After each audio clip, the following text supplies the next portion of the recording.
Hello दोस्तों, नमस्कार। स्वागत है आपका अपने यूट्यूब चैनल एजुकेशन प्लेटफॉर्म। दोस्तों, ओपीएस और हम यूपीएस के बारे में आपको विस्तार से जानेंगे इस वीडियो में। दोस्तों, चैनल पर नए, चैनल को लाइक सब्सक्राइब करके बेल आइकन ऑन करें, वीडियो को शेयर करें।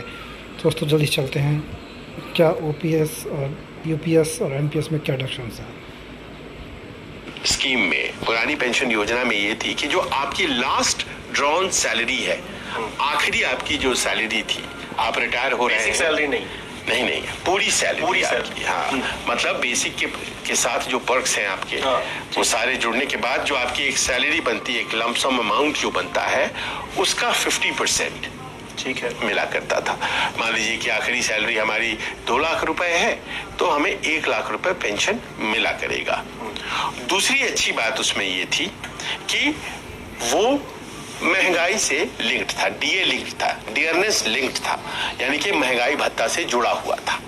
यानी कि पेंशन में भी महंगाई भत्ता लगता था, तो आपका पेंशन धीरे धीरे बढ़ता चला जाता था। क्योंकि आप जानते हैं कि महंगाई बढ़ रही है, महंगाई भत्ता सरकार देती है, निश्चित समय सीमा है उसकी, तो जाहिर है कि पेंशन बढ़ेगा। इसमें डियरनेस लिंक्ड नहीं है।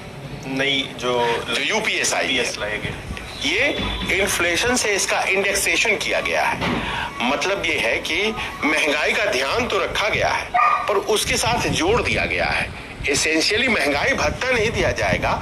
सरकार इस बात का ध्यान रखेगी कि भाई महंगाई बढ़ रही है, तो समय समय पर पेंशन भी बढ़ना चाहिए। मतलब उसे रिवाइव करेंगे, उसको रिवाइज करते रहेंगे।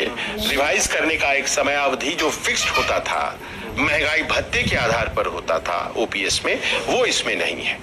तो पहली तो आपने जो अंतर पूछी कि ओपीएस कितना मिला करता था, तो फिगर के टर्म्स में जैसे हमने कहा कि लास्ट ड्रॉन सैलरी, आखिरी सैलरी अगर 2 लाख रुपए है, तो आपकी 1 लाख रुपए मिला करेगी।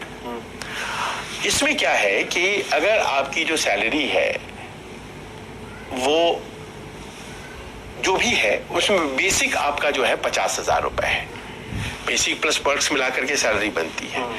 पर्क्स का पार्ट हटा दीजिए, पर्क्स का पार्ट हट गया। अब जो सिर्फ बेसिक है आपका, उस बेसिक का 12 महीने, जो जनवरी से मान लीजिए दिसंबर 31 को रिटायरमेंट हुई है, तो जनवरी से दिसंबर तक जो भी बेसिक सैलरी आपने ड्रॉ किया, कभी आपने 51,000, कभी 49,000, कभी 53,000 जो आपने ड्रॉ किया, उसका औसत निकाला जाएगा, सबको जोड़ करके डिवाइडेड बाय 12।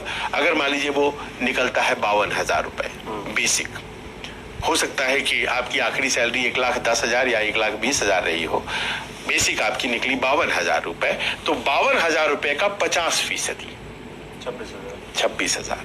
यानी कि लास्ट ड्रॉन सैलरी उस मामले में, ओपीएस के मामले में, अगर 1,10,000 था तो 55,000 रुपया मिला करता पेंशन, लेकिन इस मामले में 26,000 रुपए आपको मिलेगा।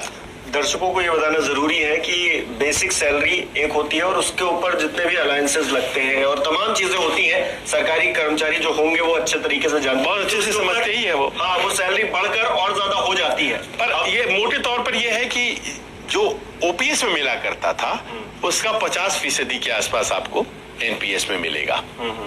जितना ज्यादा मिला करता था ओपीएस में, एनपीएस में, ये यूपीएस में 50, लेकिन एनपीएस में तो बहुत ही कम मिला करता था। तो उस लिहाज से तो बेहतर हो गया, लेकिन वो जो ओपीएस वाला आनंद है वो अभी भी दूर है। और यही से मामला शुरू होता है कि क्या सरकारी कर्मचारी इसको एक्सेप्ट करेंगे या नहीं। तो माय फ्रेंड, सरकारी कर्मचारी क्या यूपीएस को एक्सेप्ट करेंगे या नहीं, बड़ा सवाल बनता है। दोस्तों, आप लोग कमेंट करके बताएं कि ये सही है या नहीं। दोस्तों, वीडियो पसंद, चैनल लाइक सब्सक्राइब कर बेल आइकन ऑन करके वीडियो शेयर कर दें। Thank you so much for watching video.